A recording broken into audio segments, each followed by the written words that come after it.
네, 안녕하세요. 러펌머스터노의 조승 변호사입니다.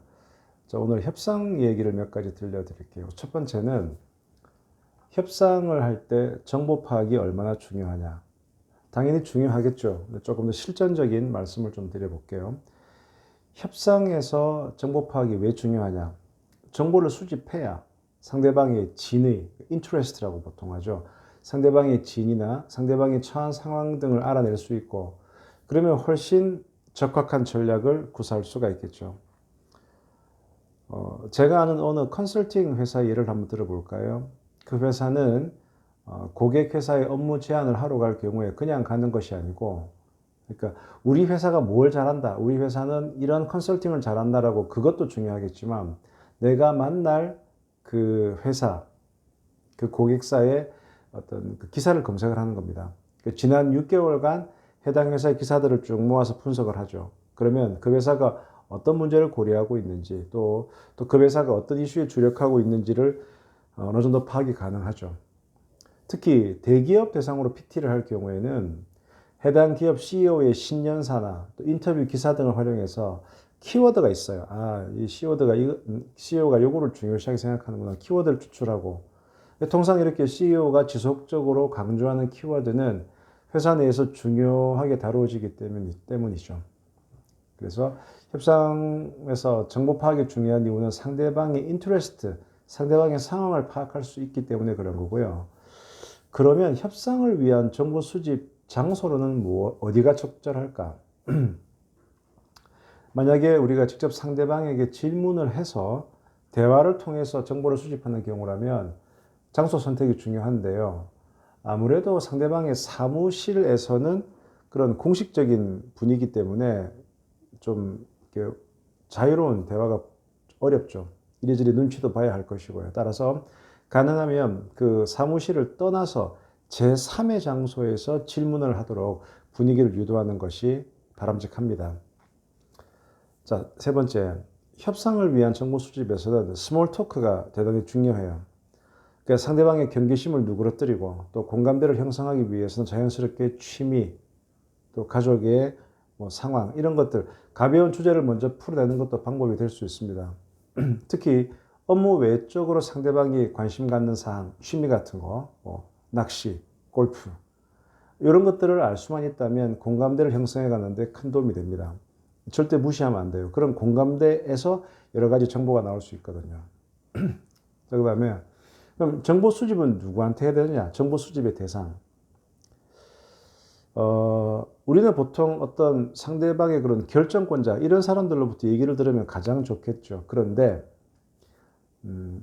좀 낮은 지위, 그러니까 직접적인 의사결정권자보다 낮은 지위에 있는 사람을 만나서 논의하는 것도 나쁘지 않아요. 오히려 어떤 경우에는 권장할 만합니다. 왜냐하면 직접적인 의사결정권자의 경우에는 자기가 한 말이 파이널이기 때문에 융통성을 발휘하기 어렵지만, 오히려 낮은 지위에 있는 사람은 별 부담 없이 조언을 하면서 잘 한번 해보세요, 이런 식으로 대꾸할 수가 있기 때문인 거죠. 따라서 이런 협상을 할 때는 지인을 통해서 오히려 결정권자보다 낮은 지위에 있는 사람을 좀 이렇게 인포멀한 그런 분위기에서 만나는 것도 고급 정보를 얻기 위한 좋은 방법이 될 수 있고요. 또 중요한 어떤 정보 수집 장소가 상대방과 이미 거래하고 있는 제3자, 그런 사람을 만나는 거 되게 중요하죠. 그러니까 상대방과 이미 거래하고 있다. 통상 이제 거래를 시작하기 전에는 우리한테 되게 과도하게 친절하게 대하든가, 안 그러면 과도하게 뻣뻣하게 대하든가 이럴 수가 있어요. 근데 거래가 이루어진 이후에는 상황이 달라질 수 있거든요. 그러니까 거래를 시작할 당시에는 그 거래를 이미 시작하고 있는 다른 제3자를 만나서 시간을 들여서 또 조금 비용을 들여서 정보를 얻는 것은 대단히 필요합니다. 그 다섯 번째, 정보 수집을 위한 질문은 당연히 중요합니다. 이런 정보 수집을 하기 위해서 질문하는 걸 두려워하지 말아야 돼요. 물론 상대방한테 무리하게 질문하는 건 문제가 있죠. 하지만 의외로 너무 상대방의 입장을 이렇게 헤아려서 정작 필요한 질문을 하지 않는 경우도 있어요. 그런데 의외로 상당히 민감할 수 있는 내용을 이렇게 툭 던지듯이 물어보는 그런 사람이 있어요. 그런데 그런 질문에 대해서 왠지 답변을 하지 않는 것 자체가 좀 내가 뭔가를 숨기는 것 같은 이런 느낌을 줘서 결국은 이게 답변을 할 수밖에 없는 그런 이상한 상황도 있거든요. 상당한 민감한 질문임에도 말입니다. 그러면은 그 질문으로 상당히 좋은 정보를 얻을 수가 있죠. 결국 결론적으로 말씀드리면 상대방하고 좀 이렇게 인포멀한 그 대화를 이끌어내면서 분위기를 형성한 다음에 다양한 질문을 사이사이에 포진시키는 것은 상대방을 알아내는 좋은 전략이 될 수 있을 겁니다. 자, 그 다음에 제가 외국 잡지에 게재된 내용을 하나 또 설명을 드릴게요. 이게 제목이 이런 거네요. 협상이 잘 마무리되도록 하는 3가지 방법. 자, 협상을 했는데 이제 협상이 뭔가 클로징이 되었어요. 그러면 이거를 완전히 좀 이렇게 봉합하는 잘 마무리되도록 하는 3가지 방법이라고 해서 포버스란 미국 잡지 있죠. 거기에 게재된 리차드 쇼라는 변호사의 칼럼을 요약하고 좀 제 생각을 좀 부기한 것인데요. 한번 들어보세요. 우리가 협상에 관해서 가지고 있는 일반적인 통념 중에 하나가 협상은 되게 진지한 거야. 그 전쟁이야. 이런 생각을 가지고 있죠. 근데 이 내용은 100% 맞는 게 아닙니다. 오히려 협상을 성공적으로 이렇게 클로징, 마무리하기 위해서는 진지함을 약간 덜어내는 것이 필요하다라고 하는데요. 첫 번째, 말하고 있는 사람을 보지 말고 듣고 있는 사람을 주목하라. 자, 우리는 이 단체로 이렇게 사람들을 만날 때 아무래도 말하고 있는 사람에 집중을 하는 경향이 있습니다. 그런데 협상장에서 말하고 있는 사람이 반드시 협상 결정권자가 아닐 확률이 큽니다. 오히려. 말하는 사람은 자신들의 의견을 효과적으로 주장하는 법과 발표를 하는 방법을 훈련을 받은 사람들일 가능성이 있어요. 톤을 어떻게 하고, 표정을 어떻게 하고, 바디랭귀지를 어떻게 하고. 근데 오히려 협상장에서는 이런 말하던 사람이 아닌 주요 대표자가 누군지, 그 대표자, 대강 명함 받으면 알잖아요. 그 사람에게 집중하십시오. 그리고 이런 주요한 대표자는 표정과 몸짓을 통해서 자신의 속마음을 드러낼 확률이 크거든요. 그러니까 이렇게 얘기를 하고 있지 않은 사람들은 주목을 받고 있지 못하기 때문에 표정이나 몸짓을 통제하는 것을 조금 느슨하게 해요. 오히려 그런 사람들에게 집중함으로써 유익한 정보를 얻어낼 수 있고요. 2번째, 먹고 마시며 즐거워하라. 협상의 물리적 환경이 편안해야 한다는 점, 이건 대단히 중요합니다. 협상을 언제 시작해야 하는가? 또는 협상 참여자들이 지치거나 졸려하지 않는가? 방이 너무 춥거나 더운가? 또 협상에 참가한 사람들이 배가 고프거나 또 갈증 이런 걸 방해받지 않게 충분한 음료와 음식들이 준비되어 있는가? 이렇듯 사소해 보이지만 협상장의 물리적 환경에 신경 쓰는 것은 상당히 의미가 있습니다. 그리고 여러분이 그 협상장의 친절한 호스트, 주인이 됨으로써 협상 분위기를 탄력적으로 만들 수 있고 또 서로 그 친선적인 정신을 돋구고 서로의 양보를 부드럽게 이끌어낼 수도 있어요. 최근 한 연구 결과에 따르면 협상하면서 함께 무엇인가를 먹는 것은 상호 간에 생산적인 대화를 이끌어내서 상당한 이득이 있다는 것으로 밝혀졌는데요.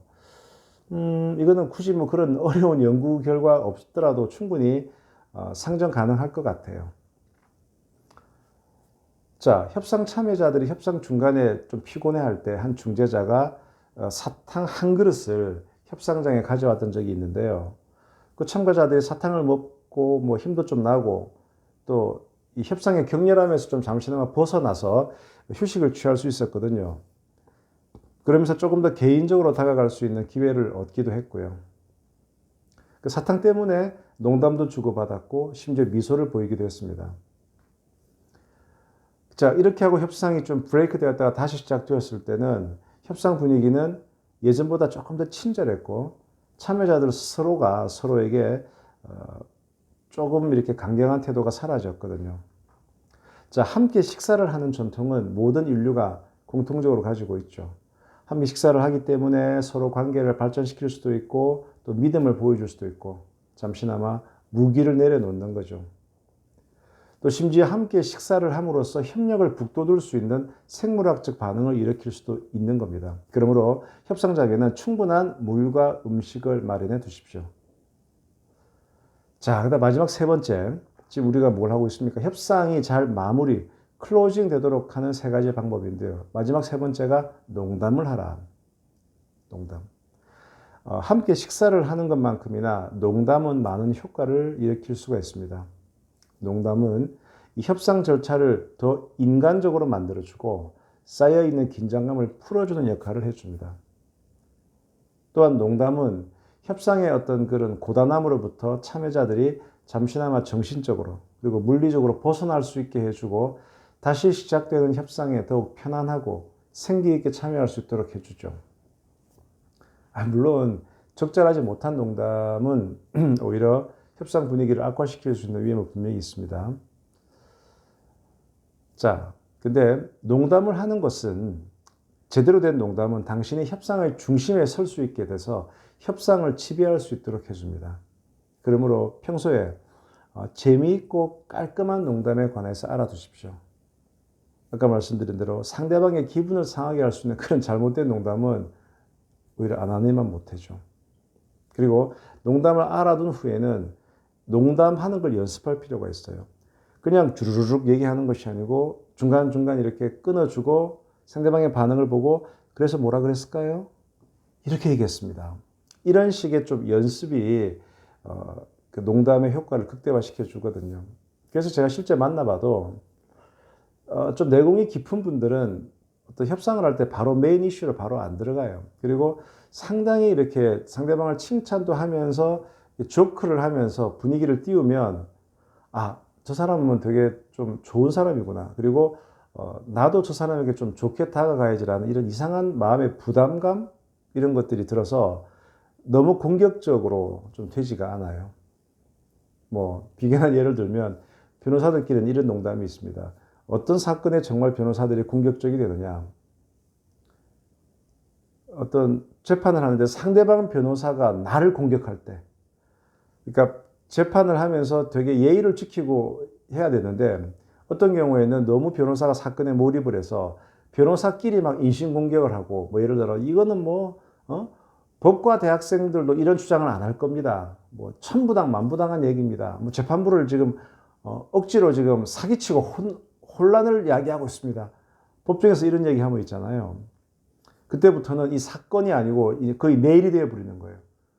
아니 저 변호사가 나를 지금 비난했다는 얘기지. 그러면서 전투력이 아주 급상승됩니다.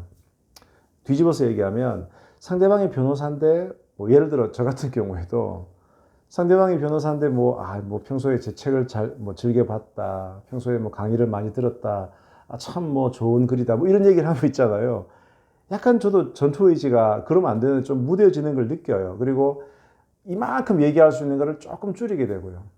그러니까 나를 좋아하니까 내가 너무 톡하게 못 하겠는 거예요. 이게 사람의 마음인가 보죠. 그게 로버트 치알디니 교수의 설득의 심리학에서 보면 이 상호성의 법칙이 바로 그런 게 있는데요. 그래서 정리를 하면 협상을 했는데 그 끝에 완전하게 딱 클로징을 잘 하기 위해서는 세 가지. 말하고 있는 사람보다는 듣고 있는 사람, 특히 우리가 명함을 봤을 때 제일 그 고위직에 있다고 하는 사람 있잖아요. 그 사람은 말을 안 할 경우가 있어요. 하지만 그 사람의 표정과 바디랭귀지에 집중하라. 그리고 먹고 마시는 이런 행위들, 그런 것들을 좀 유도를 하라. 그리고 세 번째, 적절한 농담을 하면서 텐션, 긴장을 좀 줄여라. 이 정도로 말씀을 드릴게요. 제가 앞으로도 좀 협상에 대한 짤막짤막한 상식이나 제 경험담을 여러분들께 알려드릴 수 있도록 하겠습니다. 지금까지 로펌 버스터노의 조우성 변호사였습니다. 감사합니다.